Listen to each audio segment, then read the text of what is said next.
Welcome, CAI members. Thank you for joining us this afternoon. I'm Jamie Cooperstein from Cooperstein Hospitality Consulting. I'm joined here today with Brian Bielawski. Good to see you again, Brian. Brian is a local expert with dynamic advertising solutions. They are a Philly-based branded apparel and promotional products company. And Brian is here with us today to share his expertise on how you can really stand out at the upcoming Expo and Trade Show mid-May at the Valley Forge Casino Resort. And whether it's your first time exhibiting or you've been there for years in the past, he's going to leave you with some great things to think about, once again, on how to make the best possible first impression and to really get people to stop and engage with your booth. So Brian, thank you so much for being here. Thanks, Jamie. I appreciate it. And looking forward to helping you guys out. Thank you so much. What is the easiest way to get a passerby at an expo to stop and engage with your booth, which is obviously everybody's #1 goal? Sure, I appreciate it, Jamie, and thank you for having me. So yeah, I mean, to be funny, it's going to be booze. Booze is always a great, brings people always to the booth. I joke about this, but you'd be surprised how many times it actually works, and I've seen it happen. But that's not what we're here for. What I'm going to say is the best well-developed visual presentation is going to be the best draw for bringing people to your booth. I use that booze line for a lot of people. It goes over well with some people, not well with others, so don't hold that to me. But the idea for the swag that you're presenting at your booth or the visual presentation on how it's being done, you could have not a stitch of swag at your booth and still have a great presentation and that draw to bring them in. It just depends on the personality of the people that are giving the presentation, the idea of what it is that you're handing out, your graphic background, and is the first thing that they're going to see beyond the swag. You could have a crowd around your booth that's taking all your swag and enjoying every part of it. But if it's the visual that gets them there first, that's going to be your main key. So I'm going to tell you the visual presentation is the most important thing that you're going to have at your booth. Great. Thank you so much. So when it comes to swag and these promotional items, we've seen a lot of the same products time and time again. So how do you really come up with something that's going to make people stop? And maybe if you could share with us, what are some products that people will go, oh, I've never seen that before? Okay, so a lot of it really has to do with the individual event. So we like to customize for our clients per the event. It could be a home show, like we were talking about, and what would work based for the home builders that might show up at that home show and what they would like to receive and what they would like to say. You're always going to see the bags, you're always going to see the t-shirts, you're always going to see the cups or the mugs, but it might be something as simple as a tape measure that has your branded logo on it that's always going to be carried around by these home builders that are going to be on site, or the people that are going to do estimates. They're always going to need tape measures going to be out there. So I'm not talking about the little key ring ones, which are fine and cool to have on your person when it's on your key ring and just have that availability. But a full size tape measure that has your branded logo will be used for years. So sometimes it's not always bigger is better. Sometimes it's about the usage you're going to get out of them. In a contractor sense, some of the events that I've been to, the smallest thing could be the most important to them. And one of the ones was an orange Sharpie. Believe it or not, we've had contractors who come in and utilize the markups that they're doing on their drawings. And orange seems to be a prominent color that they want to use on them. And it's really hard for them to get orange Sharpies. So when they saw it, those orange Sharpies went out in like minutes. Everybody was flooding the table and they were all over the table. They wanted these orange Sharpies, but of course they were asking all the questions about the services that you provide. And that was some of the items that you can utilize, just having someone like me talk to you and understand what you're trying to present, what the event is about, and that theme that you're trying to pull it all together. And that's kind of how we recognize for you as like a concierge shopper, how we're going to determine what's going to work best for you. And it might be something simple. It might be something as bland as a pen. right? You're going to give it away. But knowing some of the things that work well out there, we can, help determine that, or you can find someone that can for you. And it's just, it makes it real simple. Brian, so what I'm hearing you say is it doesn't necessarily take a really expensive piece of swag for it to be a hit at an expo. I think we also talked about before something as simple as a hand sanitizer item that can attach to your keyring has, for good reason, a lot of popularity right now and gets people to stop. And the goal would be for one person to pick up that item and then tell everybody else they see, oh, you've got to go to that table. I just got the coolest piece of swag. So yeah, it doesn't need to be extremely expensive. And the other thing I heard you say is that really trying to personalize it to your audience, to that specific individual or individuals that are going to stop by, that's when you're going to really hit a home run. Does that sound good? Absolutely. Yeah, you're absolutely correct. It really is, the simplicity is best. You can always go big if you want to, but like you said, with a hand sanitizer, it's the usable factor. If you can use it correctly and you have that little psychological connection to it, that's one of the best items you could receive. Okay. On the more expensive front, if there was a business partner of CAI that did want to get into some more expensive swag, is there a popular item or items you would say are always a huge hit? I've seen everything from Yeti mugs to some of the personal wireless speakers that are out there. I've seen so companies like ours can create things from scratch as well, as long as there was volume. I saw a little squeezy frog toy that was created from scratch. It was a silver frog, but the name of the company was called Silver Frog. So they just had these silver frogs created. It was a little squeezy toy. It wasn't a stress ball. It was a little squeak toy for a dog. But simple, small, kept it up. But it branded that message for what they wanted. And it was just, it can be a little bit more expensive on the back end if you're creating something from scratch. But the higher end items can range from a million different things that are out there.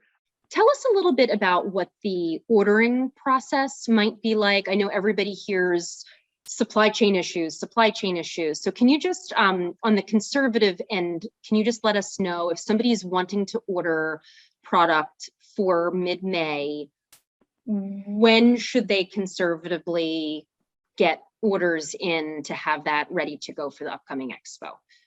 So I'll start slow with this one because it's such a hot topic now, and it's the supply chain is always a call for action and what are you gonna do? How's it gonna work? In a perfect world, it's everything across the board. It's 2 to 3 weeks in a perfect world, right? So that kind of gives you an avenue of where you need to be. And things are getting better out there. Most things are about that 2 to 3 week range, right?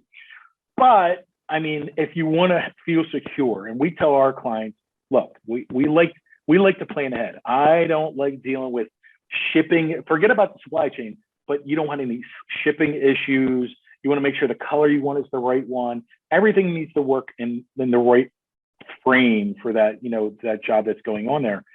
I tell them I try to do at least a month in advance just to be safe, just to feel safe. Now, with that being said, if it's something that needs to be shipped from overseas, you really got to give it 2 months, and that's the factor. I actually just did a job, and it's 35 days for production, 33 days for shipping by boat, and that's where they're keeping the cost really low, but that's a long turnaround time for something like that. And that's where you need to know the process. I can give you all that information ahead of time and say, hey, here's where we need to be on this one. If it's apparel can be fairly quick, but if it's a special type of embroidery or something else, then I know where we need to do to meet our deadlines. And then and also save you on shipping, because anytime you have to ship rush charges, you're getting killed on shipping. Shipping constantly changes daily. So that's part of the process, is knowing all the different, ways around how things are going to work. So can you walk us through, please, what are kind of the basic necessities for an expo booth? The most important one is going to be your background image. So I'm showing 2 of them right here. One's going to be our pop-up expandable edged graphic. So that this is an expandable, the one on the left, the Live Out Loud one, is an expandable frame that's real easy to pull up. It actually expands out to that large shape in either an 8-foot or 10-foot wide series. So it's generally about 8 foot tall, maybe a little bit like 7.5 foot tall, and it goes to either 8 foot wide or 10 foot wide. They have the end caps that you can help design some of the graphics on the side of them if you needed to. So if you're passing by your booth on the side, you can still have the name of the company or name of the event on the side of it as well. And those, they're pretty simple. They run anywhere from $410 for an 8-foot to $450 for a 10-foot. And that's a full covered graphic, as colorful as you need it. It's a dye sublimation, so it covers the whole area with a fabric. It all shuts down and has a carry bag on the way out. So pretty easy in and out. All of these are easy carry in and out scenarios. So you try to make it light for the people that are traveling and the people that need to have all these pieces that are going to be there to set up. One of the other ones is going to be the step and repeat. Now the step and repeat, you'll notice on the right-hand side for the yellow one, that is, you can have your logo on multiple setups. It's used for like photo booths and photo backgrounds for people, but you can use it for the back of your booth as well. You don't need the expandable one with the end caps on it. You can use something as simple as the step and repeat with just one logo on it, or any kind of stepping graphic that you want on there. The basics on your left, table covers. I mean, you've seen them a million times. Everybody's got them out there. The six foot ones are $105. The 8-foot ones are $115. Again, it gives you full range to have as much color. You don't need just the one color on the front side. You can do the full setup because it is a dye sublimation process again. So you can literally cover every square inch of that table cover with a graphic the way you want it. And it helps promote your brand even more. The middle object is a podium. So these podiums are actually carrying cases. So it's hollow on the inside. There's usually a piece that sits on top and it folds out to have like a podium piece so people can stand at it, talk with it. It saves the space of your booth without having to have a table fill up all the entire space. Maybe you have your table turned to the side and you have people coming into your booth and you just want to stand there and present and talk about some of your stuff, have all the swag and all the gifts on the one side or your brochures on the other side and draw people into your booth. That's a good way of doing it without taking up a lot of room. So a podium runs about $550. Again, so you see the difference in prices on how they work. It really just depends on the method it's being done, the kind of materials that's being used, what's going to be used in the end, end results. So while something like the tent you see on the right-hand side would not fit in the podium, most of all the other pieces you've seen would. So it just depends on what's going in there. The tent's going to be a little bit bigger on how you're doing it. But Brian, I just want to add one thing to the point you already mentioned with the podium is that if you really want to be approachable and really encourage people and invite them in addition to the swag that we talked about earlier, I think the podium actually is really nice. A table, especially if you just simply stand behind your table, it really creates a barrier.